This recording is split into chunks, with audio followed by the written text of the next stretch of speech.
पुराने गांव के किनारे एक उजड़ा हुआ कौवा था। गांव वाले कहते थे कि वहां एक चुड़ैल बसी हुई है। सूरज ढलते ही लोग उस रास्ते से गुजरने से डरते।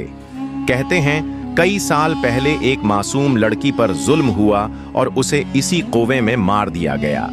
उसकी रूह बद दुआ के साथ वापस आई और चुड़ैल बन गई। रात के अंधेरे में अक्सर लोग उसकी सस्कियां सुनते।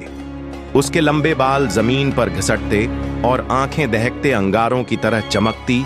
जो भी कौवे के करीब जाता, चुड़ैल उसे बहला फसला कर अंधेरे में ले जाती और फिर कभी वापस न आने देती।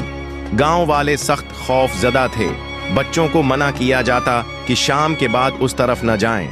एक दिन हामिद नामी बहादुर नौजवान ने फैसला किया कि वो उस राज को खोलेगा। उसने कुरान की आयत याद की और कौवे की तरफ चल पड़ा। जैसे ही वो कौवे के पास पहुंचा, एक ठंडी हुआ का झोंका आया। उसके सामने एक लंबे बालों वाली औरत नमूदार हुई जो भयानक हंस रही थी। चुड़ैल ने अपनी लाल आंखों से हामिद की तरफ देखा और कान फाड़ देने वाली चीख मारी, लेकिन हामिद ने कांपते हुए कलाम पाक की तलावत शुरू कर दी। चुड़ैल तड़पने लगी। उसका जिस्म धुएं में बदल गया। वो आसमान की तरफ उड़ गई और उसकी खौफनाक आवाज गांव में गूंजती रही। सुबह जब सूरज निकला तो गांव वालों ने देखा कि कौवा खुशक हो चुका है। उस दिन के बाद वहां कभी कोई आवाज ना सुनाई दी और गांव वाले सुकून में रहने लगे।